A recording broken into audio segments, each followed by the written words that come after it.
Well, hello, gang. Welcome to this episode of The Ministry Show. It's Pam Flanery here and Chris Mavity, and we are going to just kind of do a debrief session about a great interview with Steve, and oh my goodness, it was really powerful. Yeah, it was. The one thing that there's so many things that stood out in that interview, but you're a man of action, Chris. You, at the end of every show, you give an action plan for people. And many times we're good teachers, but maybe not as great of students. I'm guilty of that. But I noticed right away, you took what Steve said and you put it into action. And I love the conversation and the vulnerability and the transparency that you shared about meeting with your kids after hearing Steve share. And expand on that. I loved that. We have to understand in ministry the folks and the people that we're ministering with and to. And of course, there's a lot written about this generation, this quote unquote greatest generation, or the boomers that are now migrating into this space of end of life type issues and things of that nature. And some of you that are listening in to the ministry show here have unfortunately had to lay loved ones to rest, friends to rest, and so on and so forth. And Steve, through not only the Giving Crowd, but their You Only Die Once course, really laid out very nicely, give you some language in order to have a conversation that's not, because it's so personal. When he first told me about the You Only Die Once thing, I was like, I love that, by the way. It just made me feel like yucky, but it was like the perfect title. Better than YOLO, right?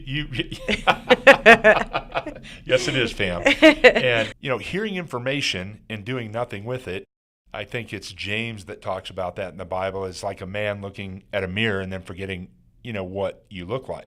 We have to put into practice the good information that we have, and not all information's good. Please don't listen to Pam or myself and just take whatever we say as carte blanche, Take a look at things. But this really made sense to us, so I appreciate you bringing that up, and we're going to pass away. We've dealt with parents that have passed on, and they did some of these things as well. So the comfort that we had in that, we wanted to pass along to our children as well.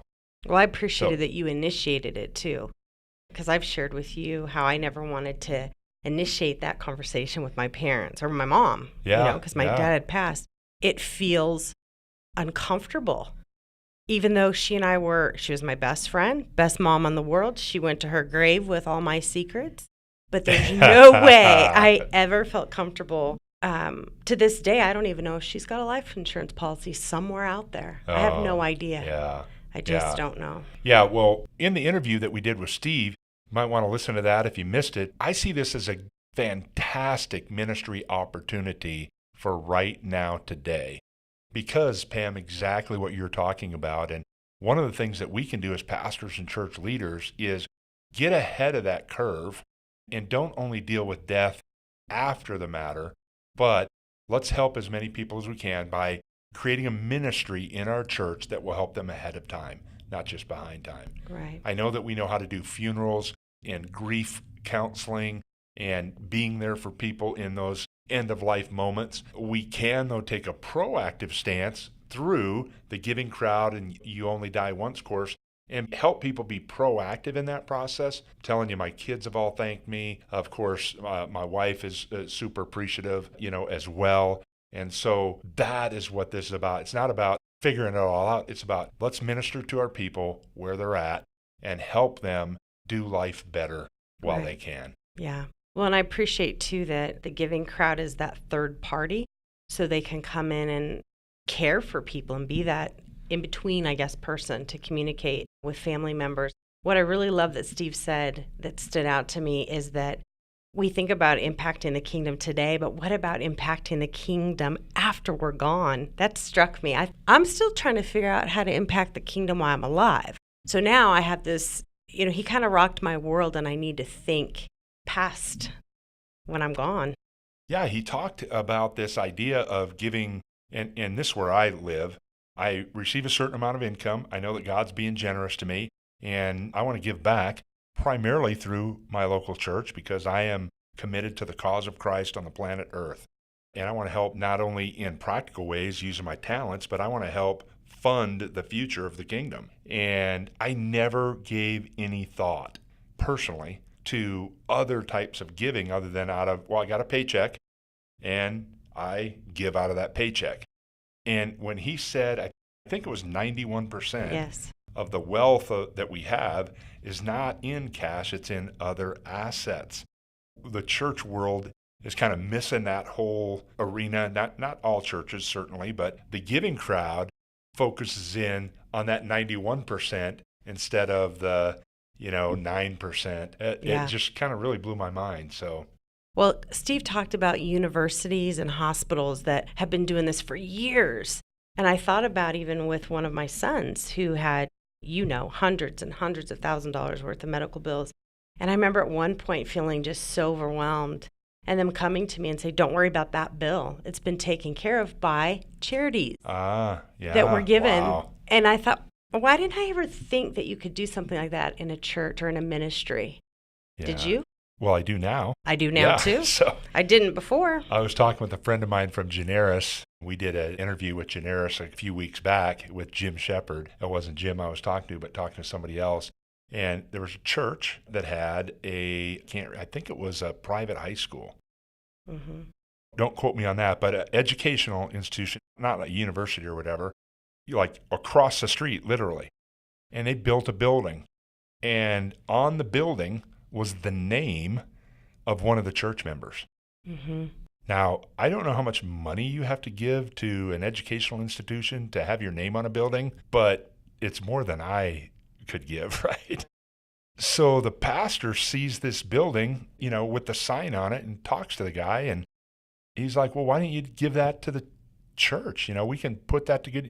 He's like, oh, I didn't know you needed it. No, nobody ever asked me. But this place asked me. And we have these assets in great amount, more than it takes to live, obviously. And they donated not all of the money, but a big chunk of the money to get this building built.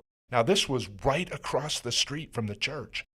Mm-hmm. Some of what needs to happen is, I don't know how to have that conversation. Right. I really don't. But the folks over at the Giving Crowd do. Right. And they can coach and help you with that. Part of our responsibility as leaders within the church is to provide for the future of the church, because that's a leadership responsibility, period. And part of that is being savvy enough to know where your strengths and weaknesses are. And this is certainly a weakness in my world, for me personally. And so connecting with Steve and the Giving Crowd, learning how do we have those conversations and with whom do we have those conversations is their proficiency.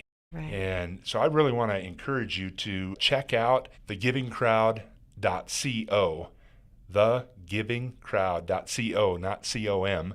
Learn about what they have to offer. And listen, not everybody has somebody in their church that can get their name put on a building. I'm just only using that as an illustration.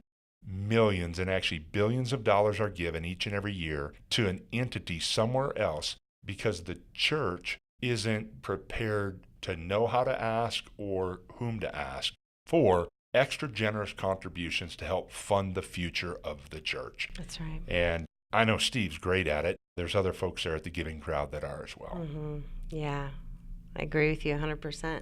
I want to get my hands on that YODO, You Only Die Once curriculum. You Only Die Once course. Yeah, it's a really good curriculum. I want to go through that. Yeah. And maybe mention one more thing before we close the show down here. But, Dave Ramsey has the Financial Peace University. That's that current income thing. And you might be using Financial Peace at your church right now.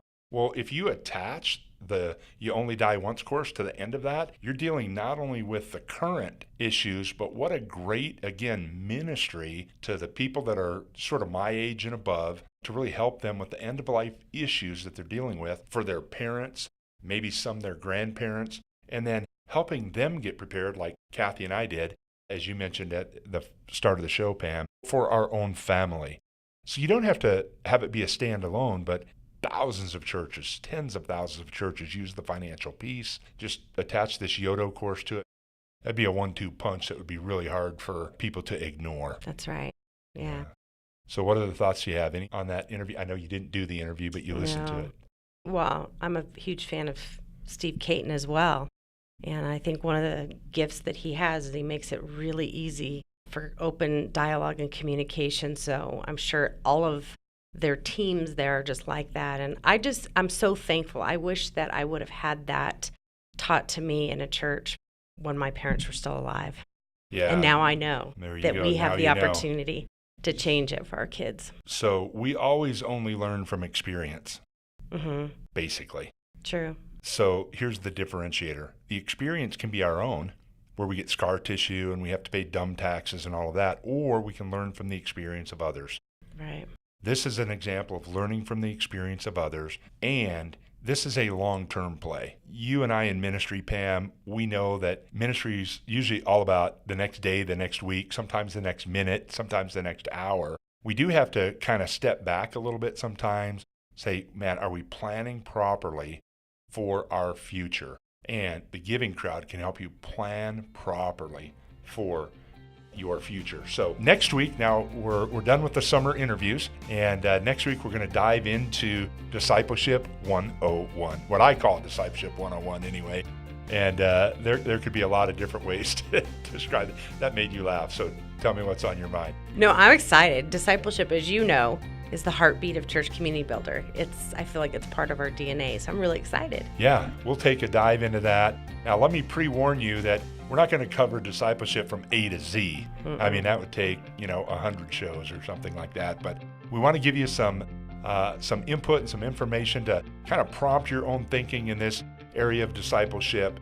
And until next week, man, go to thegivingcrowd.co or any of our other sponsors there. Man, we're so happy to have you join us on the ministry show. We'll see you next week.